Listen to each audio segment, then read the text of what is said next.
আসসালামু আলাইকুম এভরিওয়ান, আপনারা সবাই কেমন আছেন? আশা করি আপনারা সবাই ভালো আছেন। তো আজকে আমি আপনাদেরকে বোয়াল মাছের স্বাদে পাঙ্গাস রান্না করে দেখাবো। তো মাছটাকে আমি লেবুর রস দিয়ে 10 মিনিট ভিজিয়ে রেখেছিলাম ধুয়ে। তো তারপর আমি ভালোভাবে এটাকে ভেজে নিয়েছি।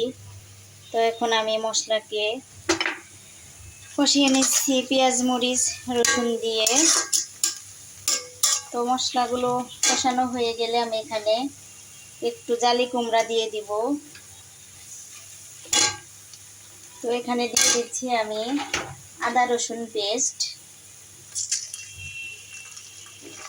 দিয়ে দিচ্ছি এখানে জিরা পেস্ট,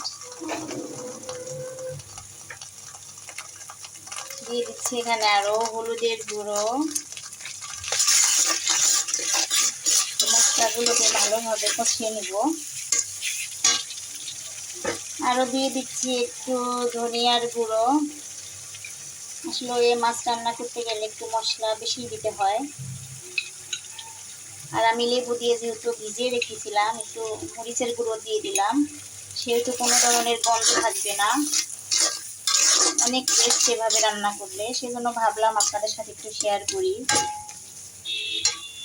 তো আমি এভাবে এখন কষিয়ে নেব মশলাটাকে। দিয়ে দিচ্ছি লবণ।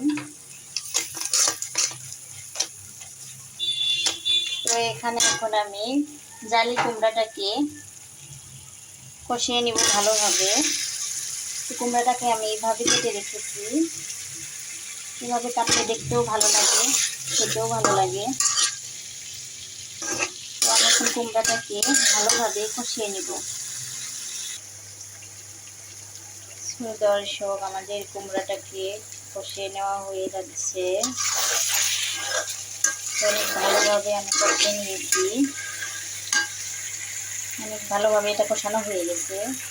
তো এখানে আমি এখন একটা টমেটো কেটে দিচ্ছি, একটা টমেটো দিয়ে দিলাম। তো আমার কুমড়াটাও ভালোভাবে কষানো হয়ে গেছে, অনেকটা নরম হয়ে গেছে।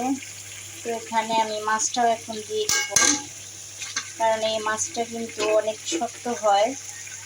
তো আর তারপরও আমি অনেকটা কড়া করে ভেজে নিয়েছি, সেজন্য মাছটা আমি এখনই দিয়ে দিলাম। তো এখন পরিমাপ করে ঝোলটা দিয়ে দিব।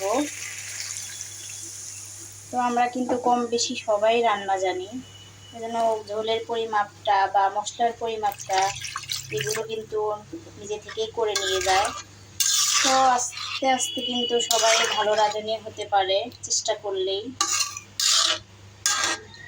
তো আমাদের ঝোলটা আর একটু লাগবে। তো হ্যাঁ, ব্যাস, আর লাগবে না। তো এখন আমি রান্না করে নিব মাছটাকে।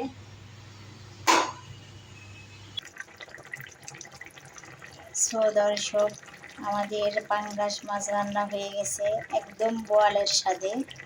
তো ঠিক বোয়ালের যেরকম রান্না করলে যে টেস্ট হয়, ঠিক সেই রকম কেউ ধরতেই পারবে না যে এটা পাঙ্গাস মাছ রান্না। তো আপনারা বাসায় যদি একবার হলেও ট্রাই করেন আমার নিয়মে, অবশ্যই আপনাদের রান্নাটা ভালো হবে এবং নেক্সটে মন চাইবে বারবার এই রান্নাটা আবারও করতে। তো আজকের মতো ভিডিওটা এই পর্যন্তই। তো সবাই ভালো থাকবেন, সুস্থ থাকবেন। তো আমার চ্যানেলটিকে অবশ্যই একটা লাইক সাবস্ক্রাইব করে আমার পাশে থাকবেন। তো আমি এখন জিরার গুঁড়াটা দিয়ে নামিয়ে ফেলবো। তো সবাই ভালো থাকবেন, সুস্থ থাকবেন। আল্লাহ হাফেজ।